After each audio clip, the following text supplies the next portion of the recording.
Another thing before you install the shift drum, if you do pull it out and remove the forks,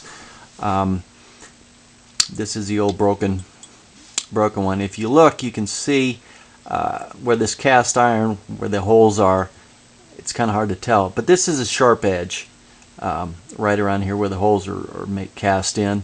You can see where they did some radiusing or chamfering here.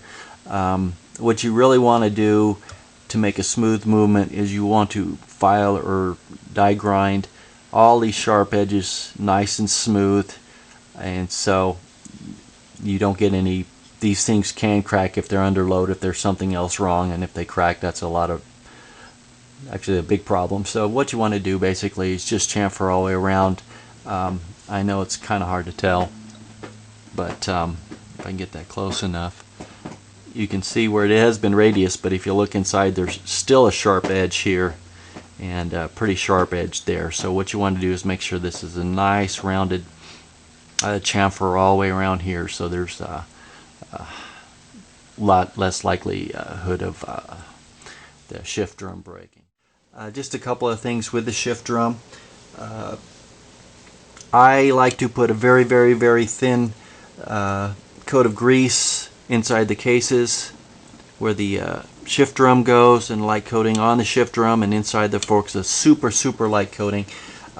There's a lot of friction here actually, and if you don't do that, or basically slather everything with oil before you install everything, when you get the motor together, it'll be virtually impossible to shift, or very difficult. A lot of guys have a problem with that. They get the motor together and it just won't shift, and it's just due to the large friction area here. So I like to put a little grease on it myself, a very light coat for that, just in case, because I don't know how long the motor's going to sit before it's assembled. So a couple of other things, your lockdown tabs for your bolts, I'll reuse them once. If they've never been loosened, I'll reuse them once.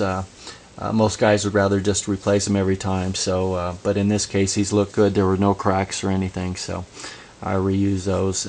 They were in good shape. Make sure you bend up both tabs.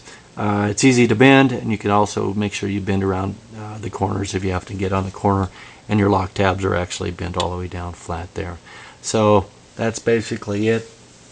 Your shift or forks, always check for bends or burns. The first gear is usually the ones that bent or burned up really bad. So make sure you check all the forks for damage. Now, light burnings, you get a light burning with most of them, so that's not a big deal. It's when it starts cutting into the metal. If you have any kind of lip there, then you really should replace the fork. Like I said, first gear is difficult to find. The other two are not too bad at all, but make sure your forks are straight and not I call it ditching, because it cuts a ditch in there. So make sure those are in good shape. This video is for the installation of the shift drum, shift forks, and transmission. Again, not a difficult procedure, but a few things you have to look out for, or again, you can start break or damage parts.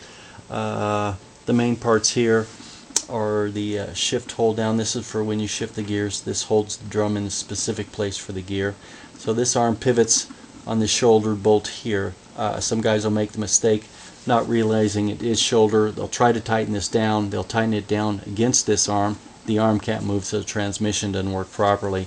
So the main thing to be sure of is you get the hold down arm onto the shifter shoulder here, bolt shoulder, before this gets tightened down.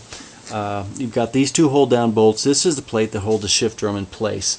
Now the forks hold the gear in place, and the shift drum obviously holds the fork in place. Now, there's a lot of force on these two, and if they do get loose, they'll actually bend or break off. That'll let the shift drum move, which actually can let the transmission pop out of gear, and that gets pretty violent. Violent enough, as you can see, this other shift drum, that had happened on this particular motor, and as you can see, it actually just cracked and broke and destroyed the shift drum. So it's very important that these stay tight. As with the hold down bolt here, I clean the bolts really good with carb cleaner, get all the oil off. I also use carb cleaner in the bolt holes, the screw holes. Use a few Q-tips there and clean them out till they're totally clean. And then I'll use blue Loctite on all three of these. So make sure these are Loctited because there's no locking mechanism on this one or the countersunk. The countersunk's there basically there for clearance for the shift arm that you'll probably see later. And there's this inside star washer on this Phillips head there, so make sure that there's also, so you have basically a dual locking mechanism. As far as taking these motors apart or putting them together, invaluable tool is the impact driver. They're cheap, 10 to 15 bucks at your local auto parts store. It's invaluable, very simple to use. It's an impact driver, so you actually get things very tight. It's also great for breaking loose those old bolts and screws that have been in there for 2 or 3 decades when you're taking the motor apart for the first time. So invaluable. Got to have one of these or you'll just make a mess.